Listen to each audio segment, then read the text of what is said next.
tout le monde!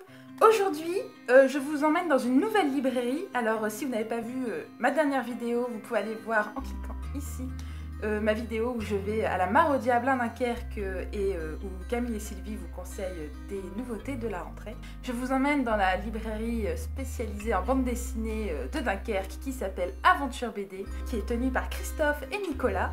Et Nicolas va nous présenter 5 bandes dessinées qui sont sorties fin août, début septembre et qu'il vous conseille absolument de lire.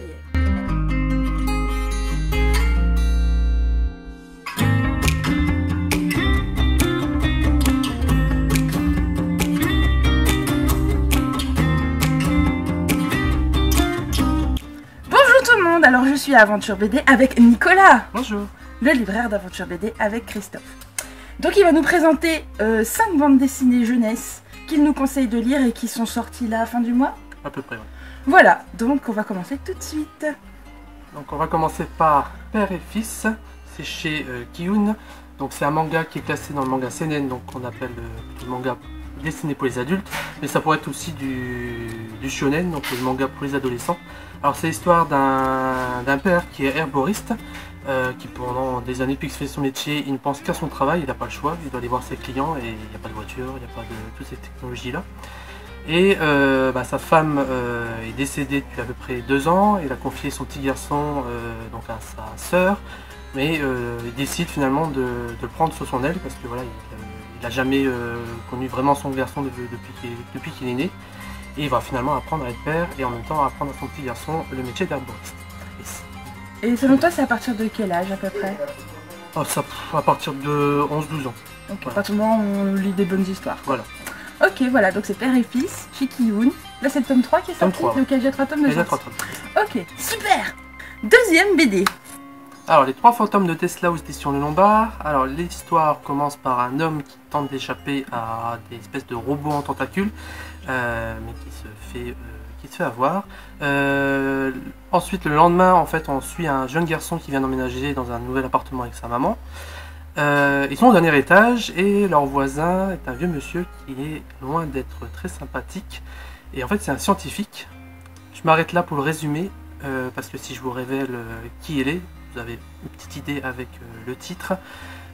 C'est excellent. À la première lecture, j'étais pas tout à fait convaincu parce que en fait, on passe, il y a des flashbacks, il y a des moments où on passe avec des moments avec le petit garçon, des moments avec des espèces de robots ou d'hommes qui sont déguisés en espèces d'astronautes. On comprend pas trop au départ ce qui se passe, mais à deuxième lecture, c'est beaucoup plus limpide et c'est très très bien.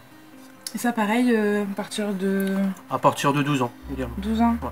Moi je connais pas du tout, je l'ai pas du tout lu et je trouve que les dessins ont un petit côté vintage. Je sais pas si vous allez bien voir avec la lumière. Je vous cache Nicolas, après tout on s'en fiche un petit peu hein, de sa tête. Et regardez un peu les dessins, c'est un petit côté un peu comics je trouve, qui est plutôt pas mal. Enfin voilà, c'est assez chouette, un petit côté vintage, même la couverture qui brille. Magnifique. Un beau livre. Merci Nicolas. Rien.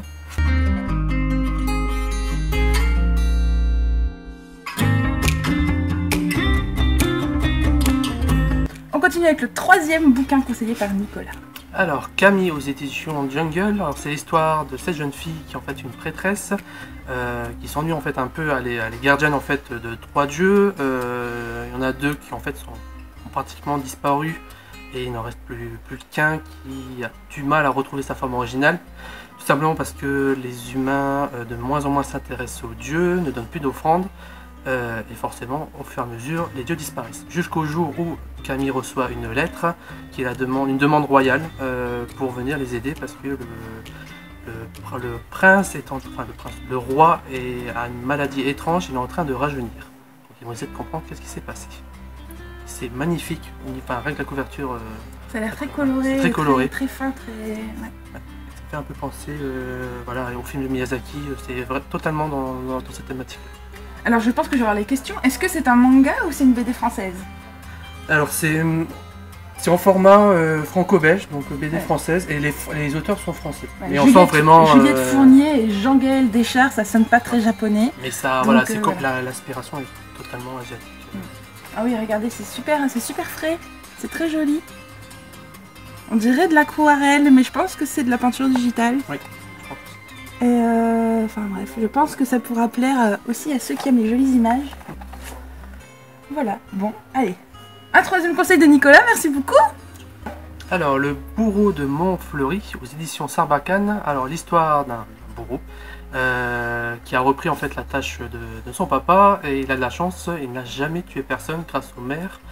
Le problème, c'est que maintenant, il y a un nouveau maire qui est arrivé en ville, et lui, par contre, il veut faire un exemple et demande au bureau d'accomplir en fait sa tâche.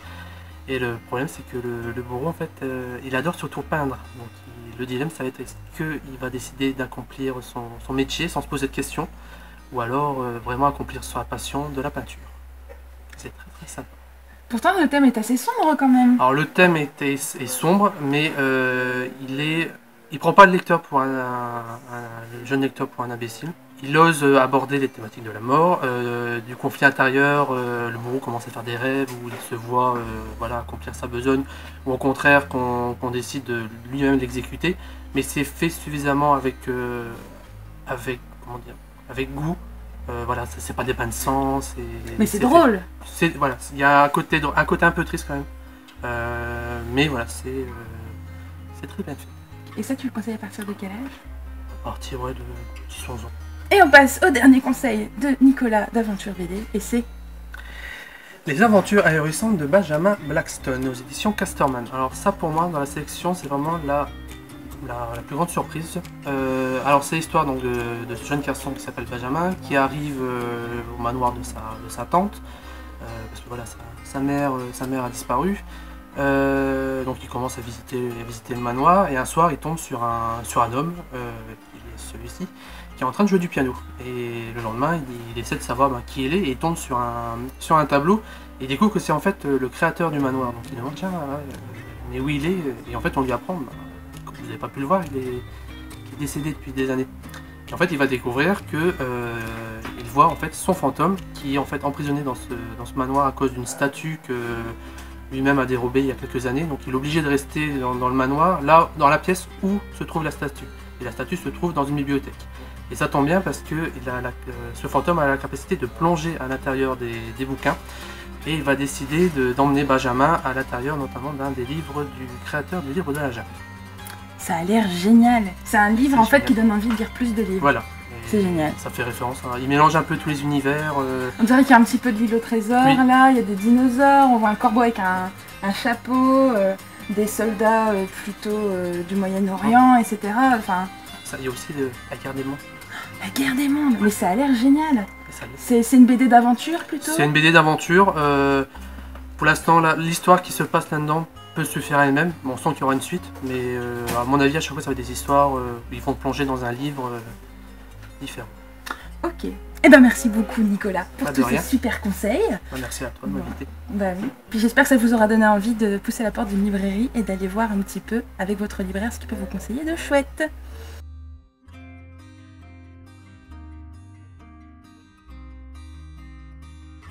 Voilà, c'est tout pour aujourd'hui. J'espère que cette petite visite vous a plu. Si vous voulez aller à Aventure BD la prochaine fois que vous passez par Dunkerque, c'est comme pour la Mare au Diable, c'est juste à côté. C'est juste derrière le Beffroi qui est le bâtiment le plus visible du centre-ville de Dunkerque. N'hésitez pas à me dire si vous aimez ce genre de vidéo et s'il y a des titres conseillés par Nicolas que vous prévoyez du coup de lire, ou si vous avez lu d'autres BD depuis la rentrée pour lesquels vous avez eu un coup de cœur, j'ai hâte de découvrir de nouvelles choses. N'hésitez pas à me dire aussi s'il y a des librairies que vous adorez, quelles sont vos librairies préférées, vos librairies spécialisées dans lesquelles vous trouvez toujours tout ce que vous voulez, où les libraires sont super. Je bouge pas mal en France et j'aime beaucoup découvrir de nouvelles librairies, donc surtout n'hésitez pas à me laisser ça en commentaire. Je vous dis à très bientôt pour une prochaine vidéo, et en attendant, je vous souhaite encore une fois d'excellentes lectures.